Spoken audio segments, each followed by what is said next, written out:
Welcome to On the Record with Tiffany and Kevin, powered by Texas Kidney Foundation, where we are unapologetically patient first and building coalitions with others to address kidney health for all. And we're back with another episode of On the Record with Tiffany and Kevin here on 9:30 a.m. The Answer. That's right. where we give it to you straight about health. And I'm here today with Kevin L. Smith. He's back. I am. Yeah. I'm away. And with our favorite kidney advocate and celebrity and comedian and actor. I mean, what do you not do? Reginald Ballard. Well, there's a whole lot of things, man. I wish I was a kung fu master, but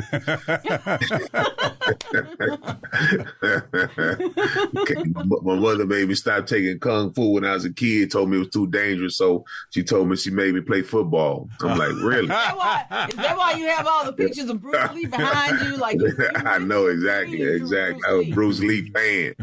You know, so she told me that's a true story. She said, "You gotta stop taking karate because it's too dangerous. You're gonna play football." I'm like, really? Yeah, all the brain injuries coming out of football, right? Right. Is that less dangerous?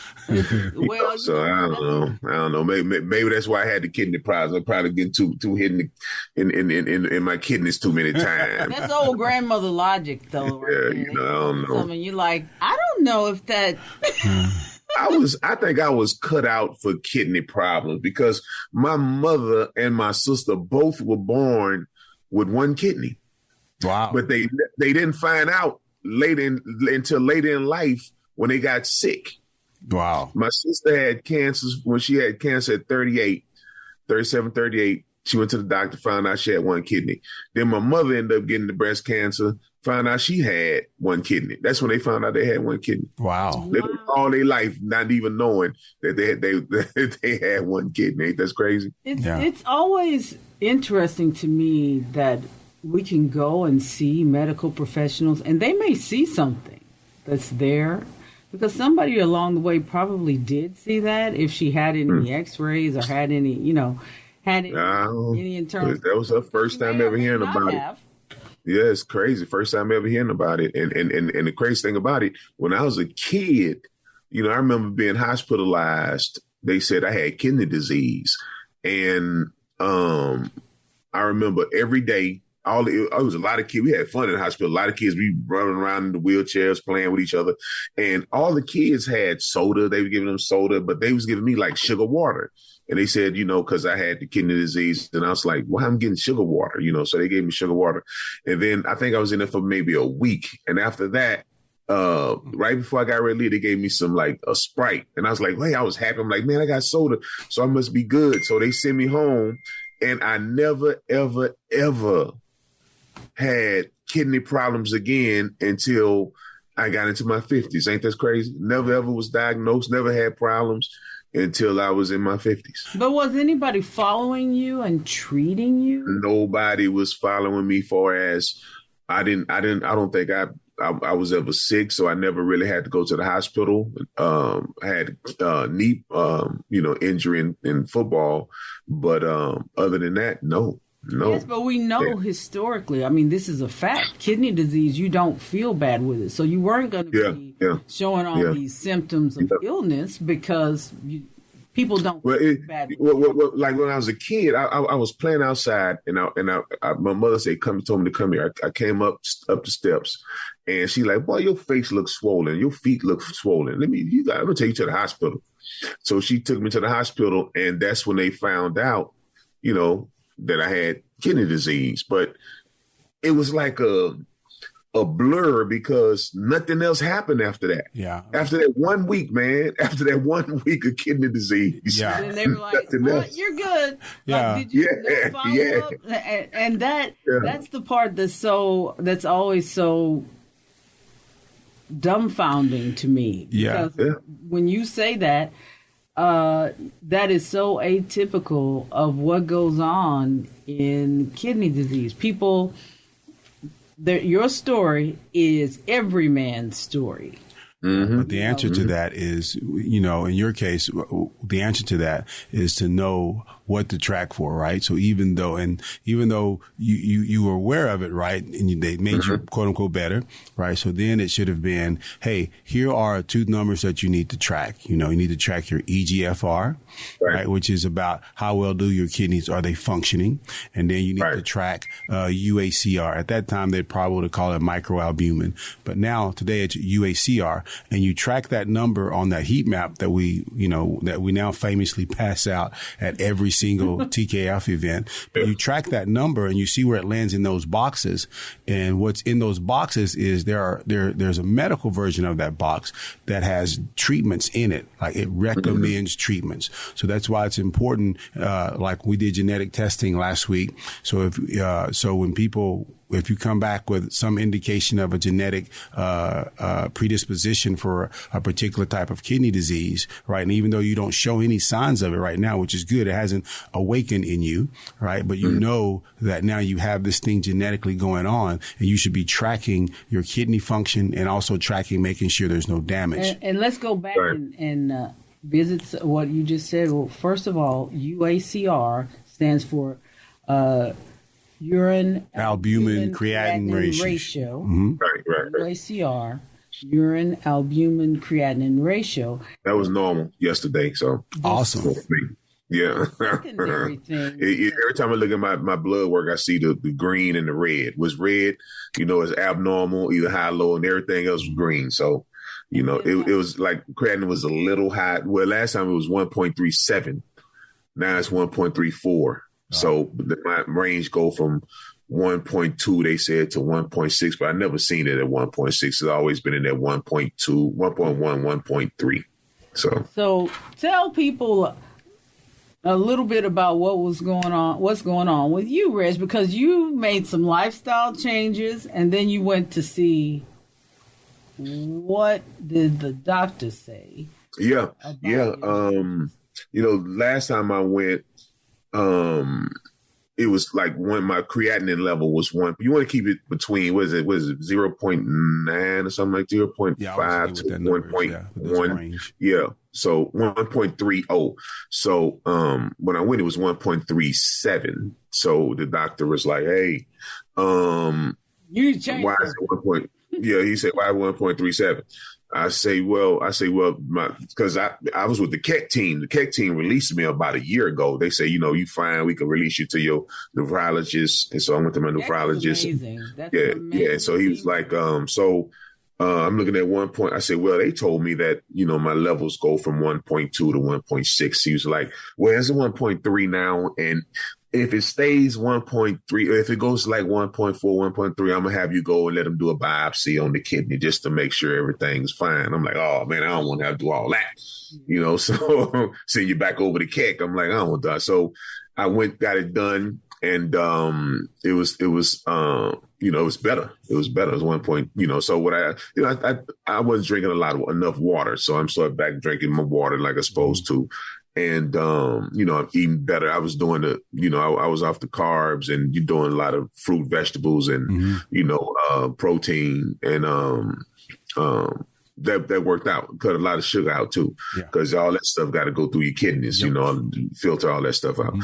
So, when I went yesterday, man, I mean, my sugar went down, numbers went down.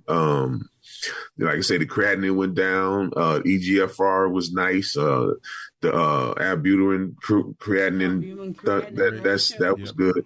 Yeah, that was good. So my cholesterol, man, was great. So my heart doctor liked that when I go to him, because he wanted me to get it even lower than it is, because it's supposed to be under 200. Mine's 156, and LDL's 81. So that was good. Blood pressure was 125 over 81. So that was good. Even being at the hospital, and that causes anxiety right there. So yeah, I know, right? Exactly. So yeah. And usually when I go, mine used to be high, my blood pressure used to be high. And, but all my numbers were great. So Yeah. You know, I'm happy about that, man. And, you know, Black people, how we do, as soon as we get that good report, first thing we want to go do is go get you a burger or something to say, well, I can eat this today. Tell me. This is the wrong thing to do. Maybe that's why I'm feeling because I went and got a, I know I shouldn't have done it because I had indigestion last night. I went and got the Impossible Burger from Burger King. Worst thing, man. I'm like, worst thing in the world. I felt terrible. Okay. I felt terrible. Yeah. So I tried to flush it down with some plums. I tried to flush it down with a peaches and a big plum and some water. But what's good about solution for that? Yeah, but what's good about that is, you know, is knowing what the numbers mean, right? So people hear you saying terms like good, great, but you actually know what those numbers mean. Like, hey, my numbers were in this range and everything. And that's what we have putting a lot of emphasis on is what do the numbers mean? How do these numbers tie into my kidney health? How do they tie into my blood pressure, right? And tracking your blood pressure numbers. I know this sounds like old people stuff, and sometimes it is, but it should be. It's all people's stuff. Like, what are the ranges that they should be in, and not just accepting, oh, it's good. Reggie is saying good, but he knows what good means. Like, hey, you know, on your blood pressure number. So that's what the educational part is. And then tracking all what the function of those numbers mean in your kidney function. And especially if you have what we consider high risk groups, right? That's the importance of knowing that stuff. Yeah. You know, it is very important to track these numbers because I think the most important piece of information a person should know about kidney disease is that you don't feel bad with kidney disease. Mm-hmm. So it's something that you have to look for in the blood work and the urine. Mm-hmm. And you want to do that early because if you can find out what's going on with your kidneys before you start having or at the onset of a problem, that's really important. And that's where that genetic testing and precision medicine can come in handy. Because if you have a family history of kidney disease or a family history of diabetes, hypertension, cardiovascular disease, you want to get tested and figure out, okay, do I have a genetic inclusion? Most people don't realize that there are over 600 genetic kidney diseases. People don't realize I didn't know that either. So, that was one of the reasons why we were so adamant about bringing genetic testing to our community. Mm-hmm. Yes. Is that people need to know what's going on with them. And precision medicine, like we have some of the best technology and opportunities to find things early and to manage diseases. Even with diseases that we don't have a cure for, we have options to manage it. And we can make decisions in terms of how we eat and what we're doing that help and enhance the therapeutics that we do have. Can I kind of dig in, unpack a little bit what you just said so by early, what we mean is stages 1 and 2. You don't want to wait till you're in stage 3 or 4. Right. You want to get early intervention in stages 1 and 2. So anything under 90, right? And you have genetic, there's genetic predisposition for that. Genetics do not equal destiny. Most people just think, oh, it's genetic. It's going to happen. No. Doesn't mean that at all, right? It means genetic. I'm aware that this is possible. I'm tracking these numbers. And then if I move into stage 1 or stage 2, I'm getting treatment early. So what you said about under 90. So anything that's there are 6 stages of kidney disease, right? And he's talking about the estimated glomerular filtration rate. So that's the EGFR is under 90. Right. It's estimated glomerular filtration rate. Yes. And then also you want under 90. Yeah, it needs to be better than 90. So if it's under 90, right, you're losing kidney function. And then you want to make sure there's no damage. If it's under 90, you're losing kidney function. Yeah, your kidneys aren't functioning optimally, right? They're still functioning. There's nothing to panic about, right? But they're still functioning. You just want to be aware of that. And then you also want to get treatment. There are medications that are involved with treating you. And then you want to look at your UACR, which is a less common test. It's a test that is used and is officially part of one of the things that you should do to track your kidney health, right? UACR is an indication of damage. And if it's 30 and higher, right, you have damage. And that means that, and by damage, that means that you are, that you're getting excess protein in your urine. There's damage. So functioning and damage. You want to watch those two numbers, and you want to get treatment as early as possible when you start showing signs of that. And that's the importance of it. Is there damage? And then is there function loss? And those are simple tests. Very simple tests. It's become a game with me. Now, I've been a competitor all my life, football and track and all that. So to me, it's like now, man, I'm doing things so that the next time I go to the doctor, I want to see the numbers improve each time I go. So it's like it become a game when you know the numbers. You can have fun with it. Say, okay, I know what this is supposed to be. I know what this is supposed to be. Now, when I do this, I know every time I go to the doctor, this number going to be right here because this is what I'm doing. If I'm not doing this, I know now when I go to the doctor, like my sugar might be high because I know I've been eating this and I shouldn't be eating. So it's like a game with me now. Now I know, okay, I'm cutting this out.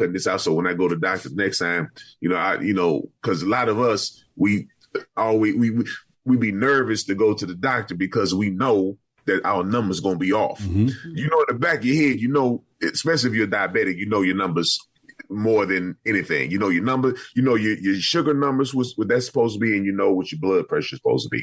Nobody know what the kidney function and the numbers is supposed to be. Nobody know that kind of stuff. White blood cells, red blood cells, and all that. Because I think my white blood cells was a little low.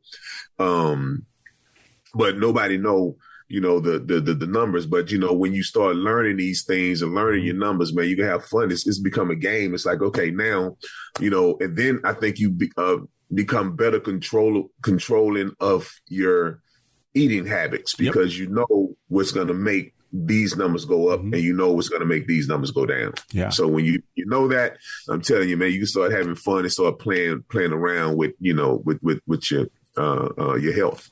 Yeah. Because take it more seriously. Yeah, for the better. Take it seriously. Yeah, and when you find out about this, you're just like, what? Why didn't anyone tell me? Because a question that people often ask me is, well, you're a doctor? No, I'm not a doctor. I'm a patient who's concerned about his health, right? And this information is out there. It's available. He's a patient who experienced having his health compromised and had to figure out, what do I need to do so I can maintain what I have and possibly regain back what I've lost? Yeah. Right. And that's the cool thing about it. When you educated on your health and your body, when you feel yourself off kilter, when you know something is wrong, it won't hurt to go get it checked out because I just found out my neighbor down the street, he just got diagnosed with prostate cancer, and but I think they caught it early. So And see, one of the reasons I always want to know. You want to know. Yeah, don't be like, I don't want to know, man. If anything wrong with me, I don't want to know. Just, we all got to die some. Yeah, we all got to die some, but you don't have to suffer. Yeah. That's right. And the three of us came together is that we give out free early detection testing through the Texas Kidney Foundation. That's what the Texas Kidney Foundation exists for, is finding diseases, finding kidney diseases early. And so we do free EGFR testing at our fairs. At our health fairs. And that is really, really important. We've done over 29,000 of them. That's why we're able to tell you unequivocally, hey, this is an important piece of the puzzle. Yeah. And we found the disease in 36.15% of the people that we've tested. Now, we know that because you've been reading the numbers we've been now. Well, look at you. I love it. I'm not just reading the numbers that we put out. I read the reports that we were doing with the National Institute of Health and with our NIH-funded fellow. We've teamed up with the National Institute of Health and pulled AI/ML learning through the Texas Kidney Foundation's data. And that, the three of us may be patients that are going through this, but we've gotten some really kick butt doctors to come in and scientists to look at the work that we're doing. And we're going to talk about that a little more in the next segment, because we had a milestone experience this weekend, and that was we brought the first genetic testing free, starting here, but it'll be throughout the United States, to a community setting. And it's the first time that it's ever been patient-led, and that's us. We're the patients. Yes. And that's a really important piece of this, because we're patients who are not affiliated with the kidney industry. Because and a lot of what you see across the board with healthcare and with health advocacy is that everybody is in some way, they've worked for industry. And it's hard to do something and be innovative when you're indoctrinated to what the industry thinks. So people who have worked as nurses for 20 years, 30 years, 40 years, and they're advocates, thank you for advocating. But they're advocating in a different way than patients who are going through this, who are dealing with the very industry that we're talking about, and who experience the inequities and the nonsense that goes on. So we're not out here shielding for industry. We're out here to change industry. And that was what we were doing this past weekend. And I got to say, I was impressed with what Kevin L. Smith, and y'all know I have a standard, and I'm going to keep the standard. You're going to keep the standard. Everybody going to keep the standard. And so we brought in Dr. Donald Wesson, who started all of this 40 years ago. Dr. Wesson has been out there, working on behalf of kidney patients and representing for those of us who look like the three of us. And we talked to him last week, man. I love talking to him. He's very knowledgeable. Yeah, he is a blessing all that stuff. To all of us. He came in, and when he saw how well run those, and it wasn't me. I'm not. This pumping funny, myself Reg. Up. I'm pumping up KLS, Kevin L. Smith. When he saw how well the operations were run. Boy, I tell you, boy, somebody lose weight. They got all kind of initials and new names now. Kevin L. and KSL and KLS. I was proud of Kevin. Back in the day when he had a little weight on, he was just Kevin. I was just chubby. I got the Kevin L. Samuel. Keep him right up here. I got to keep him right here. Yeah.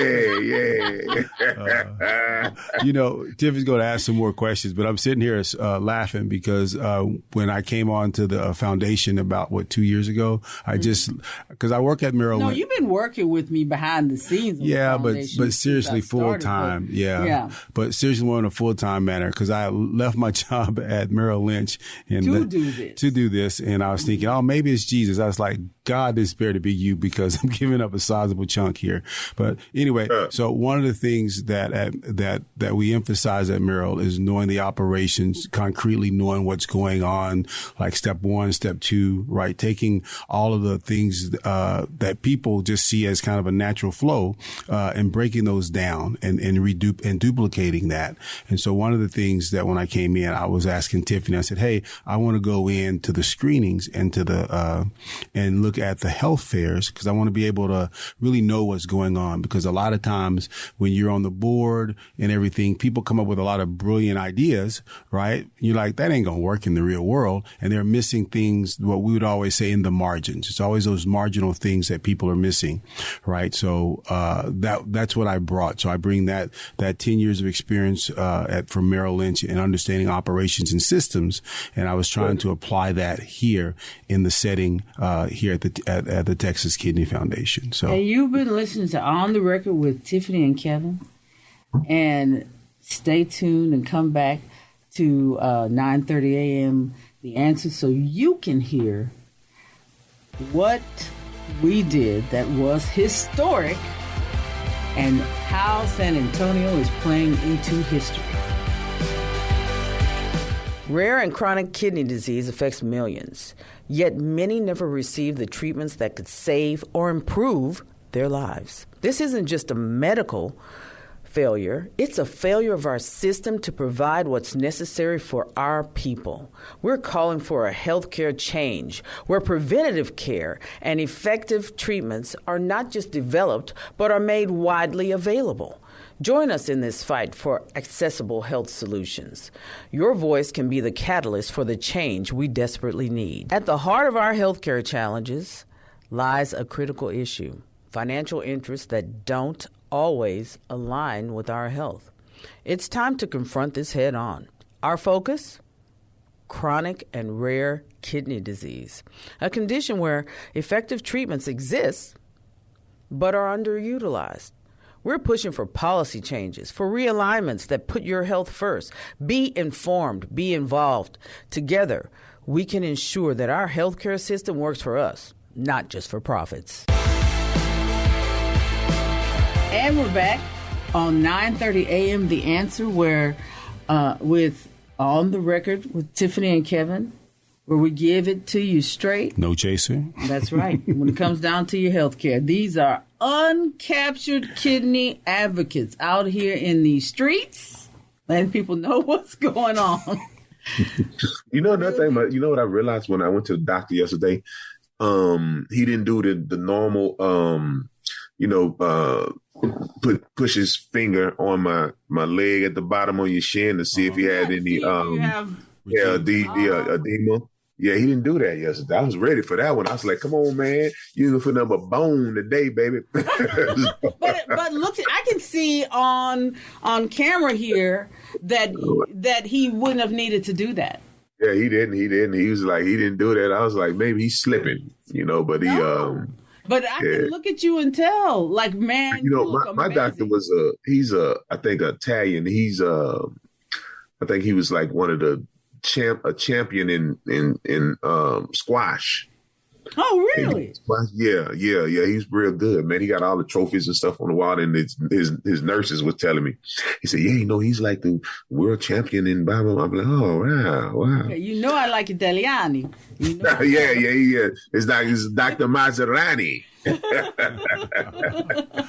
I call him Maserati. But yeah, man. So.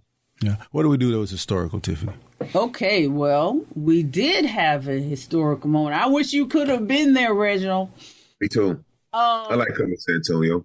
So what we did was we had the first genetic testing that's ever been done by a patient-led organization. Mm-hmm. Really? That's right. First time in the United States, first time in Texas. Mm-hmm. Well, and I know you guys did the what's that 600 genetic test thing? Yeah, that's exactly that. 385. 385 genetic alleles, mm-hmm. and so we brought it to community for the first time. Yep. Now, we build models. So the model that we're doing is testing in a community setting mm-hmm. to open up access to care, because mm-hmm. the particular demographics we test. Always in high risk mm-hmm. populations. Yep. We reserve our resources for that. We're not there to run tests someplace to look good and take a photo op. We're there consistently every week testing and helping people find mm-hmm. the disease, because you got all these people out there talking about what should be done, what could be done. Well, they've been talking for 40 years, 50 mm-hmm. years. They just talk. Yeah. So for us, we're all about taking the action. Yeah. And being in those areas, being like you said, high risk areas. Yeah. That's right. That's how we've tested. So wherever you guys see a Church's Chicken and a liquor store, Tiffany and them will be there. That's what that's high risk area. It's not quite that, man. It's not quite that, but when you look at the data, right? So everything. Cash places are. Yes. Sorry. Yeah. We see check cash, and I know I'm in the right neighborhood. So go ahead. All right. So as we were talking, right? Merrill Lynch is my background in operations, and is the background that I'm from, right? And so what we did is that we pulled data. So there's data available, and there are groups that are at higher risk than other groups, right, for developing kidney failure. And so those indications are diabetes, high blood pressure, right? Genetic indications, cardiovascular disease, obesity. There's like about 5 or 6 of those traits. So what we've done is we've gotten the data sets, and we to isolate those traits. And believe it or not, you can isolate those by zip code, down to the zip code. Right down to the zip codes. Them by state, by city, county, city, zip code, and so that's what we've done. So we've done that, right? So that's why we were at Beasley Brown, right? It's kind of in the epicenter of diabetes, high blood pressure, and all these other traits. And so there at that location, that's why we were screening there, and that's why that particular population we felt would benefit from genetic testing, because anytime you got that much overlap there, and then they have a high rate of diagnosis of kidney disease, the various stages of kidney disease in the areas that surround Beasley Brown and those zip codes over there, right? Even like with our current location where our office is in 78207, and that's one of the poorest zip codes in the city of San Antonio in the state. And also they have high rates of diabetes, amputation, blood pressure, et cetera. That's why we're located there. Yes, because San Antonio made the news. On amputation, made national news on amputation. Really? Yeah. Amputations are, we're number one for amputations, in the United States. Well, that's concerning. Yeah. And what's even more concerning, like with kidney disease, right? It's like 80% of the people who experience kidney failure, 80% of those people, if they had received treatment in the earlier stages of kidney disease, they could have been prevented their kidneys could have been prevented from failing. Right.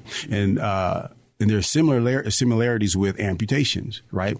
And so for me as a patient, right, who's in stage 2 of kidney disease, I get angry. I'm like, this is that simple. People just have to be informed, and we can inform and start treatment, right? And it can be prevented, because it impacts several things. It impacts people's lives, the quality of their lives, and also it has an economic impact on their lives as well as their communities, right? So if you get enough people with these various diseases, it has an impact on the local community and the quality of life in that community. And so that's why Tiffany brought me on and really kind of gave me free reign to do my thing, right? And so my approach was very different. We came up with empowering the community. Yeah.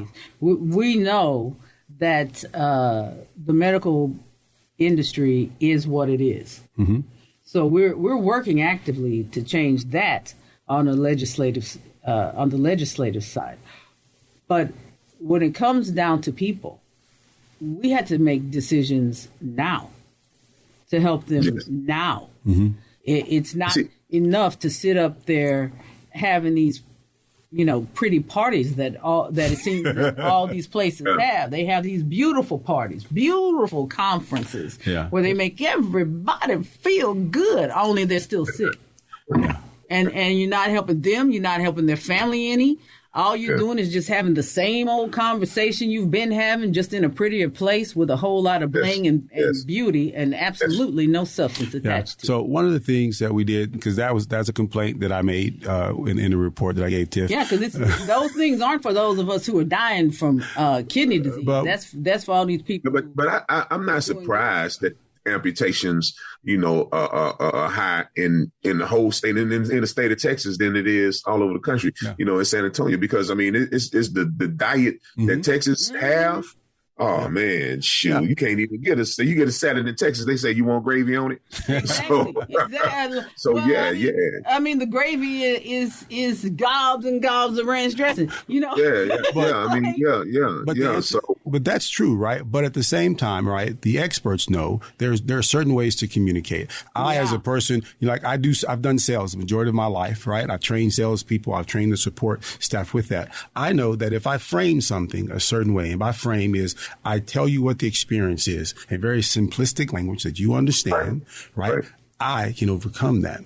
And so, by that's educating where we people, went with and that's where we went with it. Is, hey, we're not getting any place with the medical professionals changing how they approach things. It's a system. We've got to go to the patients and equip them with the information they need to get the proper assistance from their medical professionals. And oftentimes they're gonna have to pull that out of them. But oftentimes, in fairness to the doctors, right? Because I was really angry at them when I found out my own situation. But in fairness to the doctors, oftentimes you will come in to the doctor and you got the sniffles. Right. Yeah, they see the other stuff going on with you, but you came here for the sniffles, right? And they give you, they deal with that particular issue, right? And so oftentimes what we have to do is ask the right questions, and then the doctors will come and go, because they're people. They're people, right? Well, and they're dealing with you. You're only seeing the average medical professional. I know what they're saying. You're supposed to be seeing them, but here's the statistics on what is actually happening. You're seeing them from 5 to 7 minutes. And in a 5 to 7 minute window, they are reacting to whatever you walked in there for. They are reacting to whatever you walked in there for.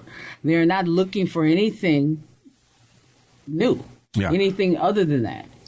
Yes. So if somebody is only going to see you 5 to 7 minutes, you've got to walk in there, as we say, played up and prayed up and ready to ask the questions that are going to elicit good health for you. You got to engage as much as they are engaging. Yeah. And then the other thing with that is that we just provide simple explanations and we give questions to start priming and getting the doctor to go, let's look at that. Right. And so we've developed over the last year very simple tools. They're educational tools. We didn't invent these tools, right? They're what I always call the eggheads have invented, right? And they're out there. And like a lot of people will hit me with, hey, do you know how to do what this is? No, I don't, right? I don't know everything about my car. I don't know everything about my car, but I do know what lights to look for. Hey, this light right here is flashing. Could you tell me what it is? And that's how I see what we're doing is we're telling you, hey, look for these lights, look for here, ask these questions. Tools that the industry itself created. That the experts themselves created. We're not coming up with our own tools. We're taking what the National Institute of Health has. We're taking what KDIGO has. We're taking the very best because, as we have stated many, many times, and will continue to state, we will only bring the best of the best to the people that we serve. And let's talk about that. One of the strategies at Merrill Lynch that I wouldn't say no, the strategy. One of the things that we did was we wanted to look with every FA team that we had in our complex and what do they do best. Now, I know this guy does this. What are the things that you do best? We want you to focus in on that. That's your clientele, right? So that was one of the things here is what are the things that we do best at the foundation? And we do about 10 things better than anybody else. But we do it within a specific narrowed group of people. We stick with Texas, right? And we've screened in over a third of the counties in Texas, right? And we do really, really well. And we go where the disease is. And the disease is in certain zip codes within Texas, certain zip codes within the county. And so one of the things that kind of almost annoys me is that disproportionately Black people and Hispanic people are affected by kidney disease. But yet half the people who experience kidney failure are white. Right. Yeah. And so for me, I always say how you treat Black people or brown people is going to have an indirect impact on how white people are treated. And one of the terms they throw out is equity. And I was teasing Tiffany. I said, what? So we can all be treated equally crappily, poorly. Because basically, that's what we're talking about here. Nobody's being treated well with kidney disease. And if you look at when I say nobody, I don't mean just the patients. I mean nobody, not the practitioners, not the patients, because we're there. When we talk about a system, and we talk about a systemic failure affects every piece of that system. That's what a systemic failure is, including the practitioners. Yeah. They're screwed over as much as we are. And think about the part where, quote unquote, white people are treated better than black and brown. You're talking percentage points. You mean like 0.05, like 5 basis points, right? So let's they're not treating me too much better. Slapped. If I got an open-handed slap to the face by Mike Tyson, or I got an open-handed slap to the face by LeBron James, I still got an open-handed slap to the face by somebody with a whole lot of power behind him. It's just one guy is a fighter and the other one ain't. Yeah. You know, that's like, you come on, slap. Yeah. I'm not gonna be like, thank you, Jesus. LeBron slapped me instead of my whole Mike, face, right? Versus just my cheek. Exactly. Yeah. See, now it's different if a pimp would slap you. They know how to slap. But even with LeBron, a pimp, or Mike, I still pimp slap. It's totally different. It's no different feeling.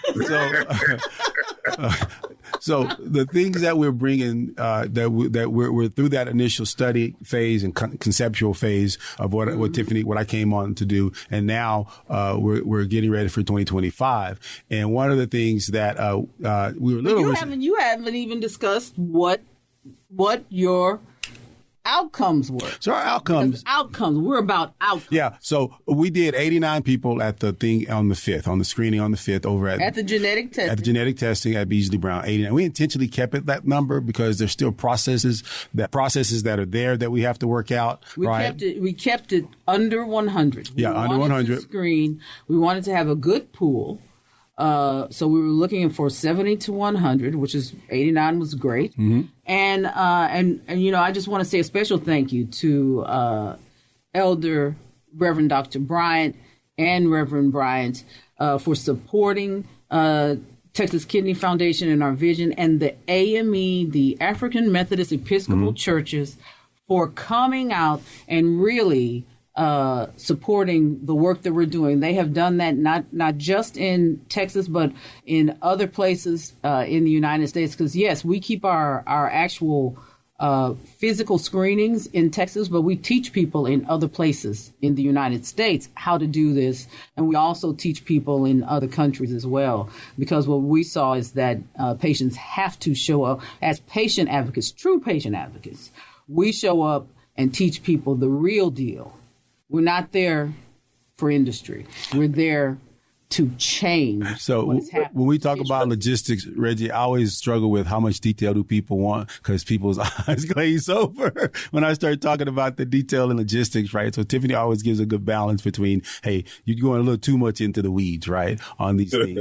But the weeds matter, right? Hey, yeah, when we want them to know, we want them to know everything. Yeah. There's a lot of thought put into these processes. Yes. There's a lot of thought that we put in when we brought on genetics. There's a lot of thought into that. Yeah.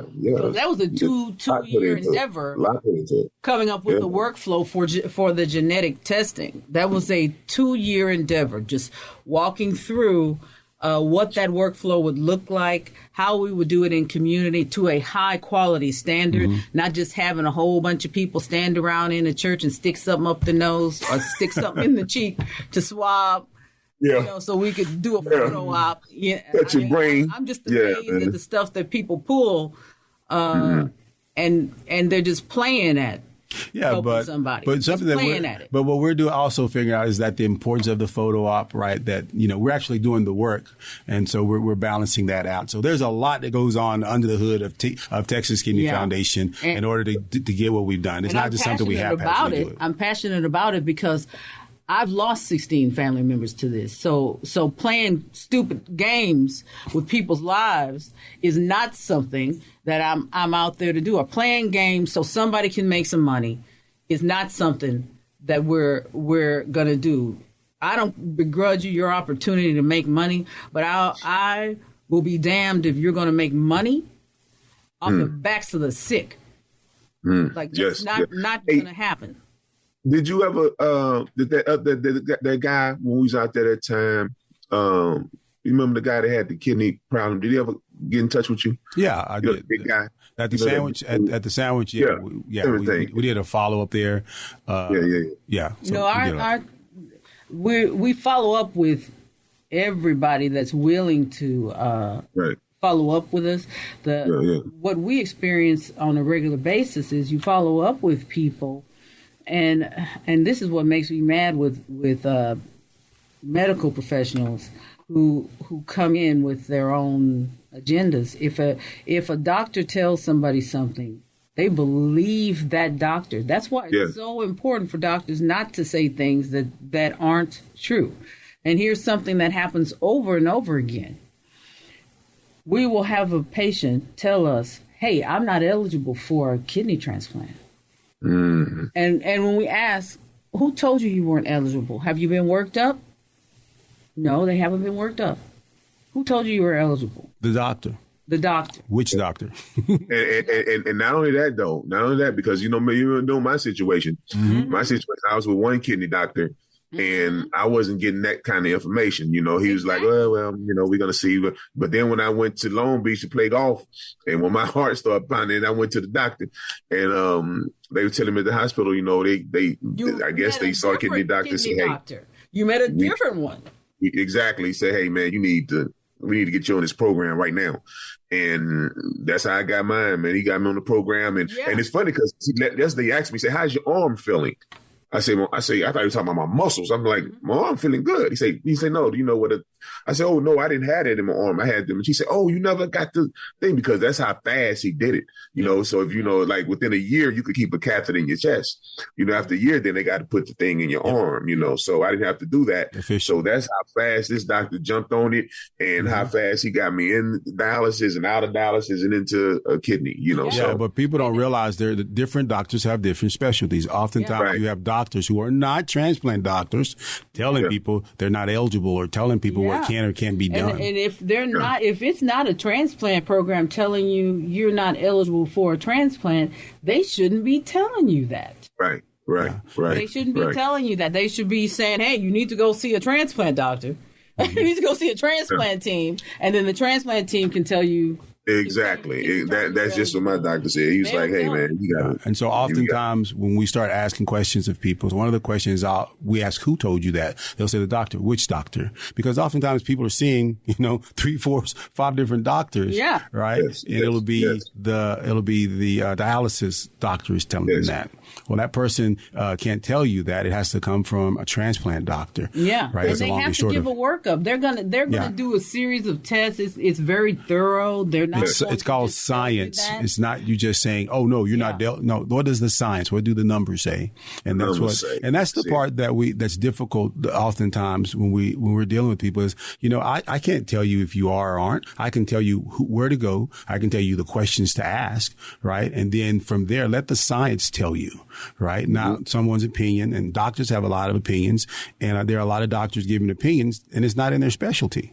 Right. That's right. And you should be asking questions. And that's what we deal with the most. And it's the highest amongst people who are in dialysis. Right. I always tell Tiffany, dealing with people who've been in the cult of dialysis is very difficult. You're literally you're trying to deprogram people to go, no. Hey, you can go to this physician. And so oftentimes we have to get 3 or 4 other experts to say, hey, could you talk to this person? Here's their number, give them a call, and they can explain this to you, right? Because a lot of times, because my name doesn't have an MD after it, all I know is the system. I know that when you go to the system, these are certain things that the system should be giving you. And I can ask you those questions. Did they do a workup? Yes. What did the workup, what was the conclusion of the workup? The conclusion of the workup was I had high antibodies, which make me ineligible. Okay. Did you go to another program? There's a couple other programs here in Texas that specialize in antibodies. And, they got Dr. So-and-so over here, and he's like considered a renowned expert, right? And then you start sending him those articles, see if you can get in with those guys, because they specialize in that particular issue. And then if they tell you no, okay, I would accept that, but until you hear from them, I'd pause. It's America. Keep hope. It's America, okay. Right? And you can just start asking and figuring that part out. And so that's the thing that I think that's unique about us as the Kidney Foundation is I'm not buying into one system. I believe in the totality of the system, and we can put you where the best system is who work with people like you. I mean, in Texas, we have a lot of them that do that. I just want everybody to realize how they can come and get a free test. We are doing free testing across Bexar County. We will be doing free testing in other places in Texas in 2025. So go and check out our calendar at www.txkidney.org. And the last word, what would you like to tell people about kidney disease that they need to know, Reginald? I like to tell people, look, if you're feeling something off in your body, if your body's swelling up and you have edema, your legs, your ankles, and if you have a history of blood pressure problems, cholesterol, diabetes, go get checked. Just go get. If it's free, hey, you can't beat that. If free, you can't beat that. That's medicine time for me. 99. Take your you get checked, get screened. That's right. Get screened. And Kevin? Get screened, right? So our schedule is on txkidney.org/events with an S, and you'll see there what our schedule is. We have our schedule posted for the year 2025, and we're going to be doing some things different. We're going to have health fairs, and we're going to partner with a lot of different people here in the state and in the county to bring more to the citizens of Texas. More robust testing. Yep. We've got cholesterol testing that's coming in. We've got our EGFR testing, and we're bringing in UACR testing. Yep. You will have the full gamut from Texas Kidney Foundation, along with a bunch of other services. We've got some robust partnerships, and we're looking forward to 2025. Ooh. Learn them numbers. I might put my numbers on my license plate. 1.37. And you've been listening to On the Record with Tiffany and Kevin on 9:30 a.m. The Answer. Thank you, 9:30. Imagine a world where every rare and chronic kidney disease patient has access to the best treatments available. It's not a dream. It's a possibility that we must fight for. Our mission goes beyond talk. It's about empowering patients and families with the knowledge and resources to demand better care. Let's break down the barriers in our healthcare system that keep life-saving treatments from those in need. Join our cause, be a voice for change, and help us turn this vision into reality. Real change in healthcare starts with you. It's not just about community engagement. It's about stepping into the political arena for the health of our people. We're calling on you to join our fight against rare and chronic kidney disease. With your involvement, we can reshape policy and transform local health. This is your moment to make a difference, to be a part of something bigger than you that values action over words. Join us and be the change you wish to see in our local community.